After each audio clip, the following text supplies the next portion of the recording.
A retired man found his old German shepherd staggering toward him, blood running down the side of the dog's head. But what happened when he lifted the trembling animal into his arms changed everything. Before we begin, make sure to subscribe to the channel, like this video, and turn on notifications. It helps us bring you more true and emotional stories from the heart. The November wind swept across the isolated valley as Harold Benton, 71, retired forest ranger, stepped out onto the porch of his worn cedar cabin. Morning frost still clung stubbornly to the tall grass, glinting like shards of broken glass beneath the rising sun. Harold usually loved this time of day. It was when the world felt quiet enough for the memories of his late wife to fade into something gentler, and when Ranger, his old German shepherd, would trot out of the tree line to greet him. But today, something was wrong. The birds weren't singing. The forest felt still, almost watchful. And Ranger wasn't at Harold's side. Harold frowned and cupped his hands around his mouth. "Ranger, breakfast." His voice echoed through the pines, once, twice, then faded. No answering bark. No crunching footsteps. A chill sank deeper into Harold's bones, colder than the autumn wind. Then he saw movement. A dark shape limped from the edge of the woods, weaving unsteadily.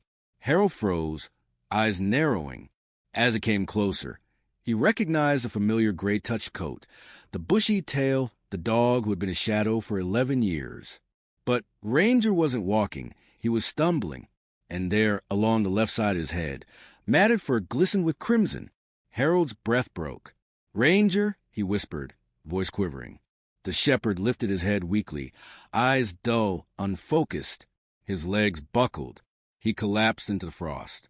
Harold ran, dropping to his knees, so hard the impact shot pain up his joints. He gathered Ranger's head into his shaky hands. Blood seeped between his fingers. The injury was deep, too deep. "Oh, God! Boy, what happened to you?" Harold's voice cracked as tears blurred his vision. The dog whimpered softly, leaning into his touch as if apologizing for being hurt. Harold pressed his forehead to Ranger's. He felt the dog's trembling. He felt his own. And he felt the terror rising in his throat. The same terror he had felt the day his wife didn't wake up beside him. Not again. Not him. Not Ranger.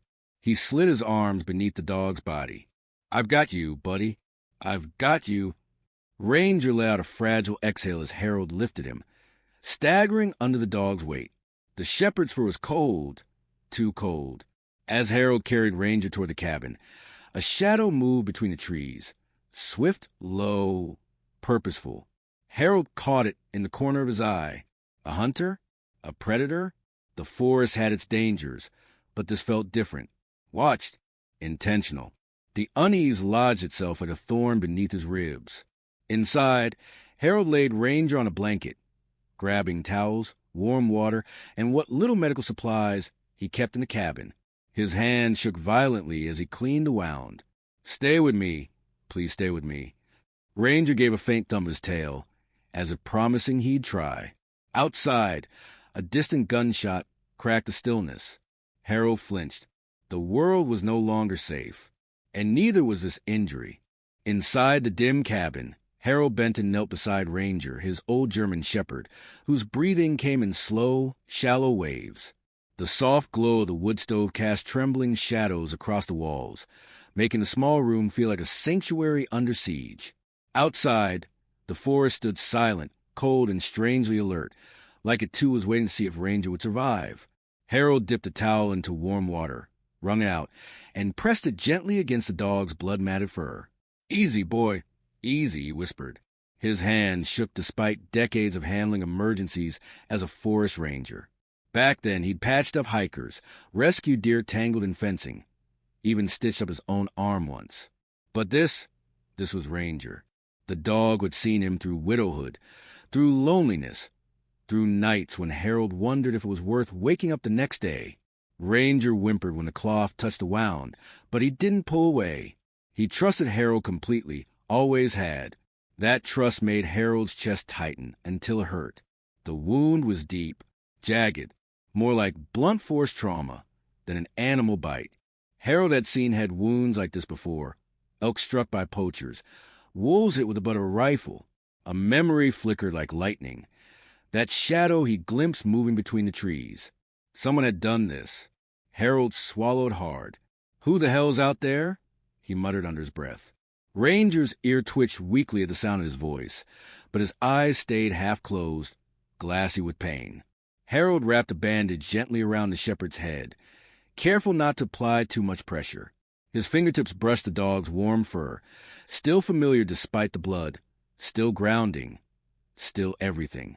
The room felt too quiet, without Ranger's usual soft panting, or the tap-tap of his nails on the wooden floor. "Stay with me," Harold whispered again. "Please." The dog's tail moved half an inch. Not a wag, just a signal. "I hear you." For a moment, Harold's fear softened into something like hope, but it didn't last. A sudden thud hit the side of the cabin, soft but unmistakably deliberate. Harold jerked upright. Ranger's eyes opened wider, pupils tightening. His instincts were still sharp, even if his body wasn't. The shepherd growled, a weak but urgent rumble vibrating against the floorboards. Harold stood slowly, his joints stiff from kneeling. He crossed the room to the window, eased the curtain aside, and peered into the forest. Nothing moved, nothing breathed, but he felt the presence, like a storm pressing just beyond the tree-line. He whispered, "We're not alone." He locked the door, securing the deadbolt, then checked the rifle mounted above the fireplace. Loaded, oiled, ready. He prayed he wouldn't need it. Returning to Ranger, he placed a hand gently on the dog's back. "I need to get you to Dr. Ellison," he said softly. The nearest veterinarian was 20 miles down a long dirt road that wound through dense forest. Normally an easy drive for Harold. But with winter frost thickening, with hunters rumored to be poaching nearby, and with something, having struck Ranger, getting out wouldn't be simple. The dog nudged Harold's wrist with his nose. Weak, but intentional. "You want me to stay calm?" Harold gave a humorless smile. "You were always better at that than me." He sat beside Ranger, letting the memories wash over him. The dog bounding through snow the winter after Harold's wife passed, nudging him out of bed on mornings when grief pinned him down, resting his head on Harold's lap during thunderstorms. Ranger had saved him in ways no human ever could. Now it was Harold's turn. He needed to understand what had happened, needed to know who had hurt his dog, and needed to get Ranger to help before the shepherd's breathing thinned any further. A low howl echoed somewhere far off, too long, too hollow to be a wolf. Harold stiffened. Ranger's ears twitched again, then flattened. "That's not normal," Harold whispered. He stood and grabbed his coat, preparing to scout the perimeter for tracks, but Ranger let out a soft, urgent bark. Harold froze. The dog struggled to shift his weight, pushing his paw toward the door as if warning him away. "You don't want to go out there?" Harold asked. Ranger blinked slowly. No. Harold hesitated. His instinct said investigate. Ranger's instinct said danger. And Ranger's instincts had saved Harold's life before, twice. He sat back down. "Okay, I'm staying." Outside, the wind shifted, carrying with it a faint metallic scent. Gun oil, maybe, or blood. The forest felt tense, as if a bowstring were pulled tight. Harold reached for the lantern, turning up the flame for more light. "We'll leave at dawn," he told Ranger. "Road will be clearer, and I can keep an eye on whatever's out there." Ranger exhaled shakily, resting his head on Harold's boot. The warmth of the dog's breath grounded him, reminded him that there was still time, if he didn't waste it. Harold leaned down, resting a hand over Ranger's paw. "I promise your mama I'd take care of you," he whispered, using the nickname his late wife had given the shepherd years ago. "I won't break that promise. Not now. Not ever." The dog's tail tapped once, faint but full of meaning. Minutes passed, then an hour. Ranger drifted in and out of consciousness while Harold stayed beside him, refusing to move. The fire crackled softly. The forest stayed unnervingly silent. But as the night deepened, Harold noticed something he hadn't before. A smear of dark mud on Ranger's paw. A specific kind of mud, not from the valley, but from the abandoned logging grounds 2 miles north. A place no one visited. A place poachers used. Harold's jaw tightened. Someone had attacked his dog. and at dawn he would find out who. Dawn crept slowly over the valley, painting the frost-covered ground with streaks of pale gold. Harold Benton hadn't slept a second. He sat beside Ranger the entire night, listening to the old German shepherd's breathing, counting every inhale like it might be the last, praying for each exhale like a man bargaining with fate. When the first hint of light slipped through the curtains, Harold rose stiffly to his feet. Ranger opened one eye, as if checking whether the world outside had changed enough to be safe. "Morning, boy," Harold murmured. "We're getting you help today. I promise." Ranger attempted to lift his head, but pain shot through his injured skull. He whimpered, and Harold's heart splintered again. "Easy, don't force it." Harold inspected the bandage. Blood had seeped through during the night. The wound was still active, still dangerous. Time was running thinner than Ranger's breaths. He fetched the old pickup keys, grabbed blankets, and prepared the back seat with a soft cushion so Ranger wouldn't jostle too much during the drive. But when Harold approached the dog to lift him, Ranger stiffened, not in fear of Harold, but in fear of what waited beyond the cabin walls. "You sense it too, don't you?" Harold whispered. Ranger's eye narrowed. His ears twitched in warning. Something was out there. Harold opened the front door cautiously. The cold air bit at his cheeks as he stepped onto the porch. He scanned the treeline. Frost glittered on branches like shards of ice armor. No movement. No birdsong. No tracks except Harold's breath caught. There, in the half-frozen mud near the driveway, were footprints. Human, large, heavy, and they led directly toward the cabin, then stopped. Not back, not sideways, just ended, as if the person had approached in the night and stood only yards from Harold's door, watching. Harold's pulse hammered in his ears. He crouched, fingertips brushing the print lightly. It was fresh, maybe only hours old. "Who are you?" he whispered. From inside the cabin, Ranger barked weakly. Not a call for help, more like a warning. Harold returned indoors, locking the door behind him. "Change of plans," he muttered. "We're not leaving by road."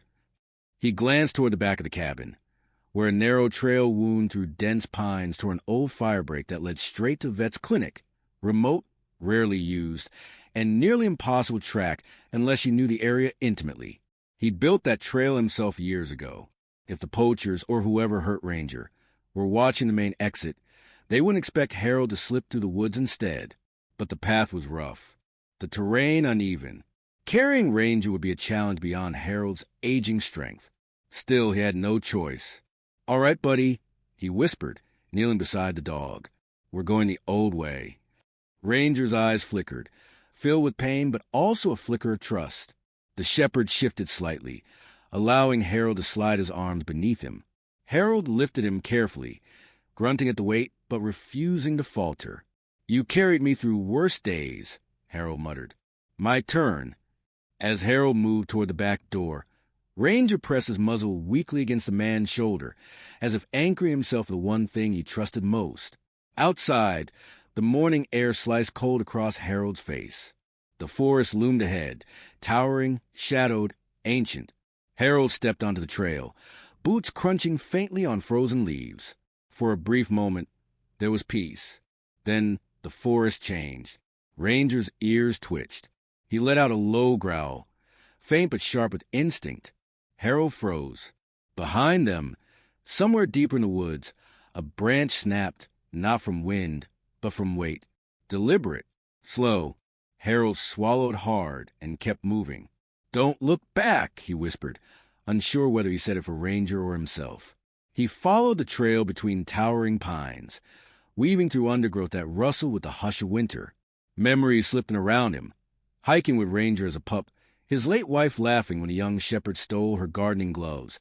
Long summers of peace before time and loss pressed their weight onto Harold's shoulders. He felt Ranger's breath weakening against his arm. "Hold on, boy. We're close to the firebreak." As if mocking his optimism, another sound echoed behind them. A heavy footstep muffled by pine needles. They were being followed. Harold's pace quickened. His lungs burned. Ranger whimpered softly as the jolt hurt his head. "I know, buddy. I'm sorry." They reached the firebreak, a strip of flattened earth carved between forest sections. The vet clinic lay 2 miles east. If he could make it there, Ranger had a chance. But the moment Harold stepped onto Firebreak, Ranger's body tensed. The shepherd forced out a weak growl. "What is it now?" Harold whispered. Ranger raised his nose slightly, sniffing the wind. Even injured, his instincts sharpened like a blade. Harold followed the direction of Ranger's gaze and froze. Across the firebreak, half hidden among the pines, stood a figure. Tall, broad-shouldered, dressed in dark winter gear. A rifle slung casually over one arm. Watching them, Harold's throat tightened. "You," he breathed. The man didn't move, didn't threaten, just stood there, as if he had all the time in the world. Ranger tried to bark, but only a rasp came out. Harold took a step backward, gripping Ranger tighter. "Stay away from us." The figure shifted slightly, lifting one hand, not an apology or warning, but in a slow, unsettling gesture, pointing deeper into the woods. Not at Harold, not at Ranger, at something behind them. Harold spun, and his blood ran cold. Harold's breath frosted in the cold air as he turned toward the sound behind him. Another crunch of underbrush, deliberate, slow, far too heavy to belong to a deer. Ranger whimpered in Harold's arms, the dog's body stiffening with instinctual fear. The German shepherd's ears flattened, his pupils dilated. Even injured, Ranger sensed danger before Harold could comprehend it. Harold pivoted back toward the stranger across the firebreak. The man lowered his pointing hand, but remained still, rifle dangling loosely but ready. His posture wasn't overtly hostile, but it wasn't friendly either. It was something worse, knowing. "What's out there?" Harold called, voice cracking. No answer, only the distant hiss of wind threading between the pines. Another snap sounded from behind, closer this time. Harold tightened his hold on Ranger, heart pounding with a mix of fear and fury. He turned, scanning the dense tree-line until he saw it. A dark shape moving low to the ground, weaving between shadows. Its gait was uneven, almost limping, but its size was unmistakably large. A bear? A wolf? No. Too long, too broad in the shoulders. Harold's breath hitched. A mountain lion. And a big one. Except this wasn't a lion behaving normally. Its movements were jerky, its posture wrong.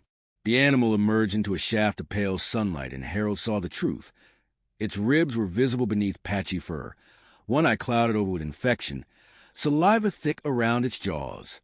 Starving, injured, desperate, Ranger weakly lifted his head.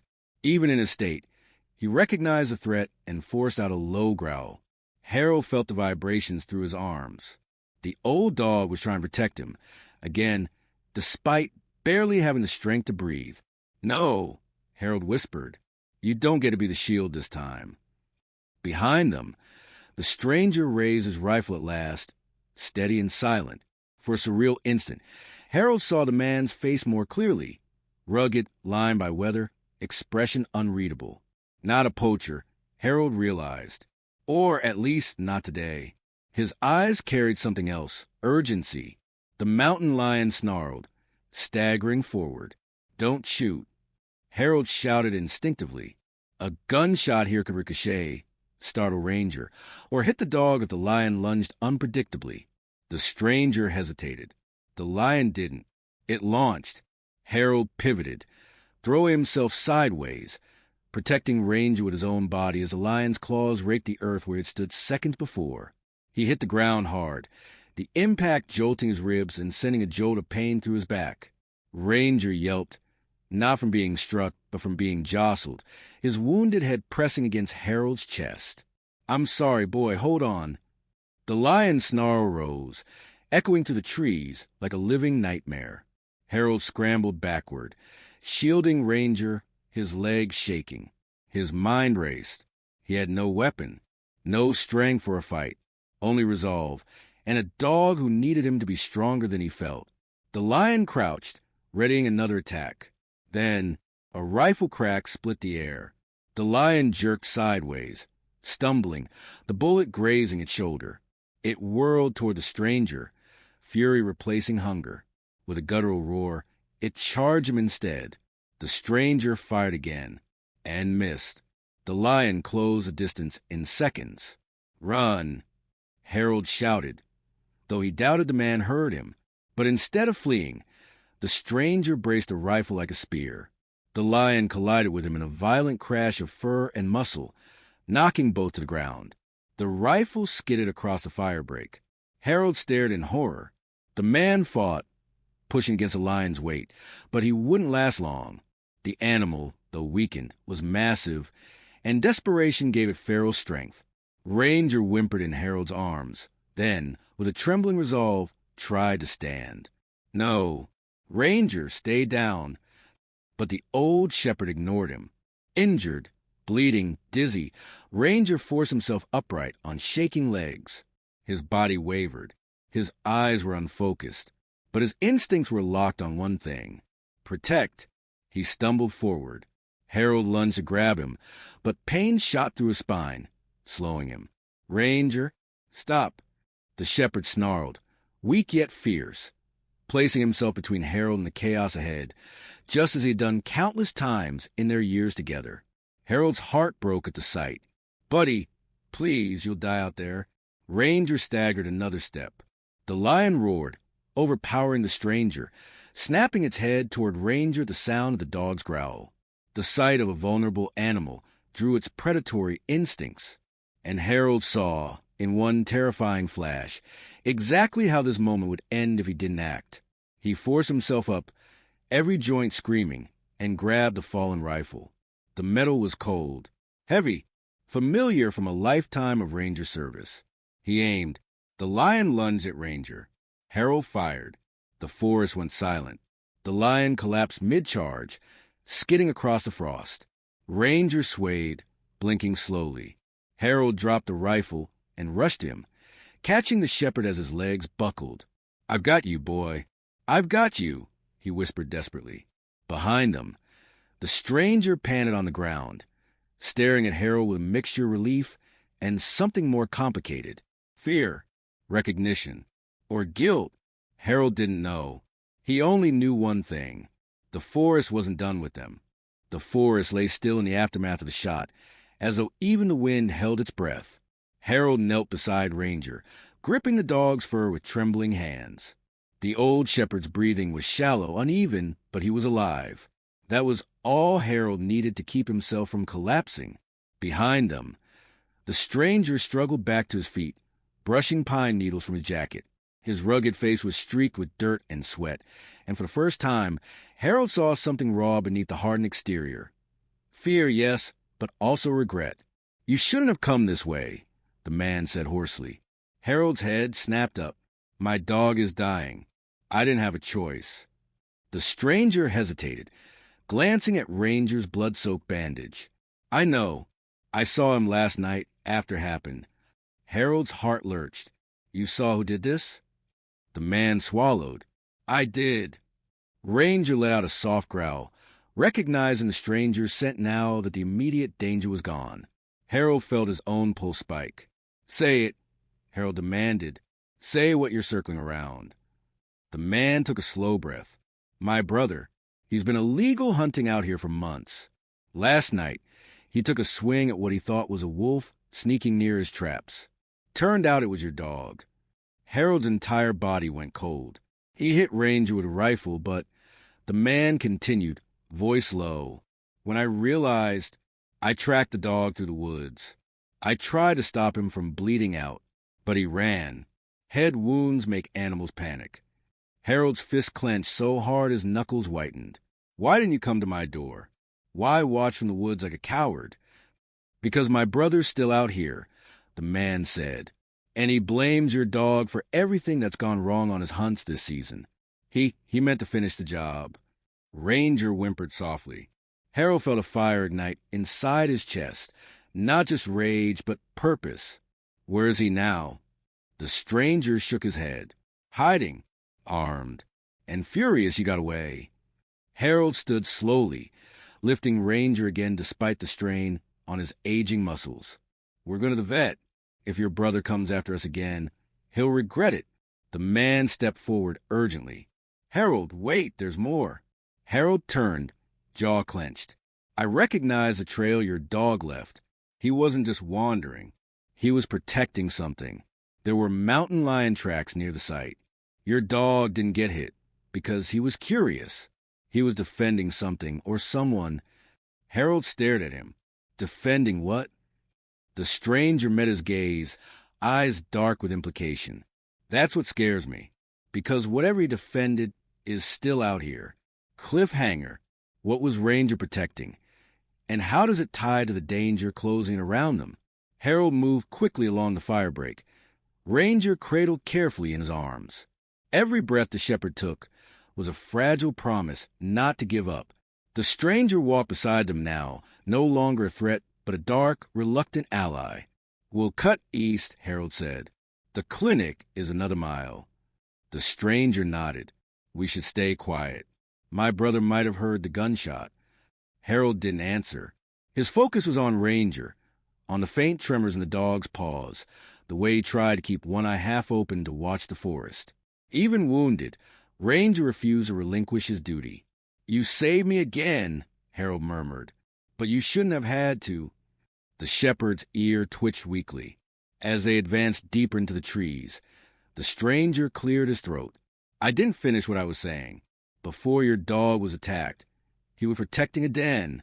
Harold stiffened. A lion's den? The man nodded grimly. A newborn cub.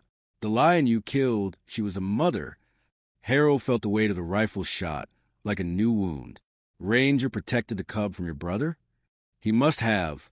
Your dog didn't attack him. He just distracted him. Enough for the cub to get away. Harold looked down at Ranger, heart twisting. The shepherd's instincts had always been noble, but this risking his life for another creature's young? Even after years of aging and slowing down? Why would he do that? Harold whispered. The stranger responded quietly, because dogs don't measure worth the way people do. The forest grew denser, shadows stretching long across the ground. A faint rustling sound drifted from the right. Harold froze, clutching Ranger protectively. The stranger raised a hand. Wait! Between the pines, a small, trembling shape emerged, a mountain lion cub, no bigger than a house cat, limping and letting out soft, helpless cries. Ranger's eyes widened. He lifted his head with effort. Harold's breath caught. That's what he saved. The cub stumbled closer, stopping just a few feet away, not threatening, not fearful, just lost. Your dog kept the mother from moving her too soon, the man murmured. He bought her time, but now the mother's gone and the cub's alone. Harold felt a crushing ache he hadn't expected. Ranger had fought for life, even a predator's life, while humans had taken it away. He knelt carefully, letting Ranger see the cub.